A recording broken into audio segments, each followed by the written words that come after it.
Welcome to our channel, everyone. In today's video, we're going to talk about why you should love your haters, why you should love criticism, and why it's the secret recipe to success. My name is Nima Attar. I've mentored thousands of people, and one of the things that I've noticed is that the people who have the most success are the ones who are the best at taking criticism and feedback and applying it to get the results that they want to have. Before we get into it, hit the like button if you enjoyed this video, subscribe to our channel so you get up-to-date notifications with all our new content.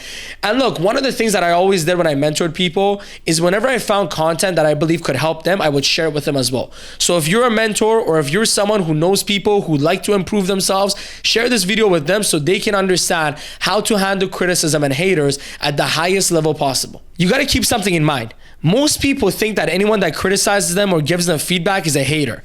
That's not true. There's actually 4 types of people that will provide you feedback and criticism, and only one of them is actually identified as a hater. The other 3 are actually your best friends that are gonna help you on your journey to success. The first type is the haters. Being a hater has nothing to do with the person's personality. They could be harsh, aggressive, and mean, or they could be polite, nice, and very loving. That doesn't make the difference of whether they're a hater or not. Here's how you can identify if they're actually a hater. 1, they offer you criticism without any solution.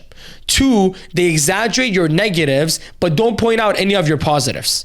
3, their main intention is to bring you down or hurt you, not to actually help you. Now let's talk about how we can deal with our haters. First thing you need to remember is people can only give you what they have. And haters usually only have hate within them. That's why they can only give hate to other people. Honestly speaking, whenever I come across a hater, I have a lot of empathy for them because I know for a fact that they're hurting. Because people that are hurt usually hurt others, which is unfortunate, but it's true. The best way to deal with your haters, give them your blessings and move on. If you try to fight back, if you give them negative energy, that's exactly what they're looking for. Instead, give them love, give them gratitude, move on, and don't waste any more time or attention thinking about the things they said to you. The second type is the person who cares about you but doesn't have results in the area that they're giving you feedback on. It's pretty easy to identify who these people are. Simply put, they care about you, they love you, they want the best for you, but they don't know what they're talking about because they don't have results in the area that they're criticizing you in. Here's the best way to deal with these individuals. First of all, thank them. They want the best for you. They love you. You should thank them for that. You should encourage them to want to keep giving you feedback because there's going to be times where their feedback is going to be important and it's going to help you out, even if it's not in this instant. Here's the second thing. They may be right. Even if they don't have results, sometimes what they're telling you may have a lot of truth in it. So the best thing to do is take that criticism and feedback, write it down, record it somewhere, and when you find the person who has the results, check the criticism and feedback that the person who cares about you and loves you gave with the person who has the results and see if it makes sense or if they disagree with it. Let me give you an example. Let's say you want to become healthier. You go to one of your friends who's not so healthy, who's a little bit out of shape, and they tell you should do certain things in terms of diet or fitness. Now, they might not be wrong. Maybe they came across a good article. Maybe they came across a good video, and they obviously want to help you, so they're telling you for your best benefit. Take the information that they gave you, whether it's about the diet or exercise routine, go to a personal trainer, go to someone who's really successful in that area and say, hey, this is what my friend told me. What do you think? If they say your friend's right, you should do exactly that, boom, you're on the right track. If they say, you know what, your friend's kind of off here, they don't have the full information, here's what you should do, take that and maybe even call your friend and say, hey, thank you so much for that feedback. Really love the fact that you took the time to give it to me. Here's what my personal trainer told me, just so you know for the future.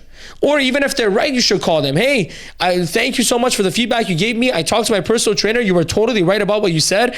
I appreciate you taking the time to give me that feedback. Remember something, you want to encourage people to continue to give you feedback, not scare them off. Because without criticism, without feedback, it's very difficult for you to align with what you need to get aligned with to get the success you want in your life. So feedback and criticism is a gift, and most people don't receive enough of it, which is why they're not growing and changing fast enough. Here's the third type of person. They have the results that you want, but you don't actually know if they care about you because you don't have much of a relationship with them, and they don't have an incentive in necessarily helping you. So here's where the danger of this becomes. There's people out there who give you criticism or feedback, and you think it's going to help you succeed, but it really isn't. Now, I'm not saying that there's a bunch of bad people out there looking to give you bad advice, but the truth is there's some people out there who are envious for whatever reason. There's people out there who have other motives that you don't know about, and sometimes they may tell you something even if they have results that might not work out for you. So you can't really take their word for it and just go ahead and act on the criticism. So you're probably wondering, well, what should I do, Nima? Here's what I would do. Go to 2 other people who are experts in that same area. Tell them the feedback you receive from the other person and see what they say. If all 3 of them are aligned and they say, yep, that's correct, that's exactly what you should do, well, then you know it's the right answer. Even if 2 of them are aligned and the 3rd one is a little bit in disagreement, but they're kind of there, you still know you're on the right track. But if the other 2 people are like, dude, what the hell? That has nothing to do with what you should do. That's not a good idea. Then you know maybe that person is misleading you for whatever reason. Let me give you an example. You go to a wealthy person and ask them if you should get into the same business as they do. And they go, no, this business sucks. It's not good market anymore. In my time, it was good. Now it's not so good. Now, that advice could be good advice. They might be telling the truth, but they might also be telling you that because they don't want any more competition. They don't want other people coming to their business and maybe taking their market. So how do you know if they mean it or if they're misleading you? Go to 2 other people that are in the same business, who are experts, who have results. Ask them the same question. If those 2 come back and tell you, yeah, the market's dying, it's not the right place to go into, you know that person was telling you the right stuff. They had good intention. You give them a call. Hey, thank you for telling me that. You pushed me in the right direction. I appreciate you. You keep that relationship and you let it grow. Let's say you go to those other 2 people and they say, no, man, there's a lot of room for growth. There's a lot of innovation that can happen. The market's growing every day. Now you know that person was not the person to go to feedback for. They didn't have your best intention in mind. And in the future, you avoid them when it comes to more advice. Here is why I want to point this out. When I was first starting out in business, there was a lot of people in the same office that I was working in the financial industry, and they didn't have any incentive for me to grow or succeed. And their advice actually sold me down, and their advice distracted me from my results. Now, again, I'm not saying they had bad intentions. Maybe they meant well, but I shouldn't have just taken their advice and acted on it because it cost me a lot of money that I could have made otherwise. So this is why I want you to learn from my mistake and be a little bit more critical thinking when somebody gives you advice who doesn't have an incentive in helping you, or you don't have much of a relationship with, where you think they actually care about you and want to help you. The 4th type, the person who has results in the area you want feedback in and has an incentive in you becoming successful. You might be thinking, Nima, who's that? Well, that's the coach of the team you play for, because if they give you advice that helps you play better, the team wins, so he wins.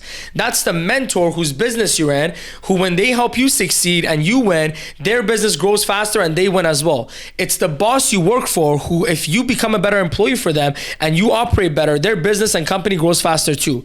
It's the person who you have a win-win relationship with, meaning when they give you advice, you win because you get better results, and when you get better results, they win because their business grows. Those are the best people to get feedback from. And here's the truth. You have to be thankful when they give you advice. The biggest mistakes that people make who I mentor is, instead of thanking me, instead of being grateful for me taking the time to give them advice and help them become better, you know what they do instead? Many times they get defensive, they get offensive. And you know what? I get it. That's a normal human reaction. We all have an ego.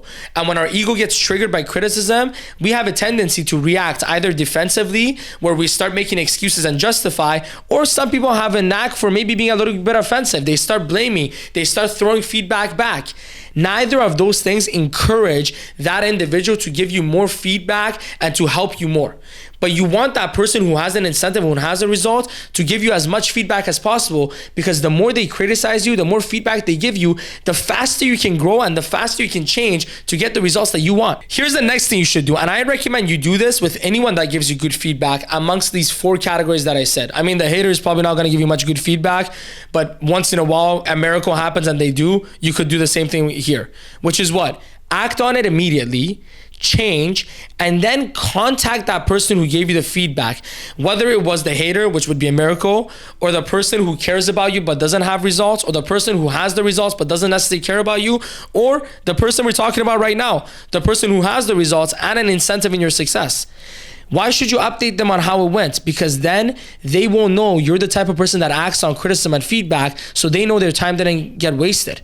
One of the things that I hate is when I tell people feedback, when I tell people criticism, they go and I never hear from them again.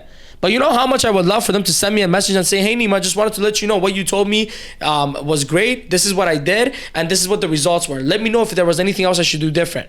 Now what happens is, again, I'm more inclined to mentor that person because I'm like, wow, that's a real stud. That's a real studette. And here's the second thing. Now when I get that message, I have the opportunity to provide them a little bit more feedback, a little bit more criticism, a little bit more analysis that can perfect what I told them originally. If there's one thing you take away from this video, treat criticism and feedback as a gift and love the people who provide it to you. Not everyone who criticizes you is a hater. There's only one type of hater and it's very easy to identify. Everyone else is honestly trying to help you. Maybe some of them don't help you in the best way. Maybe the others help you in a really, really good way. But you want more people in your life that are on your side, that support you, that want you to win, that want to help you. So encourage them, thank them, update them on your progress, and when necessary, maybe even give them some feedback to add value to their life. Remember something, we're all here to help each other grow. We're all here to win. There's very few people out there that are actually bad, that want to hurt others, that want to harm them. Most people are genuine people who want to grow, who want to succeed, who want to find the best version of themselves. And I'm happy that you're a part of this community because that's exactly what we're doing here. If you haven't done so already, hit the subscribe button and the bell so you get notified every time you have new content, and comment below what is some criticism and feedback that has helped you in the past. That way we can all learn and grow together. And if you like what you saw today, I have another video talking about how you can make the most of your 20s and get yourself in the 1% and leave everyone else in the 99%. Thank you. Bye-bye.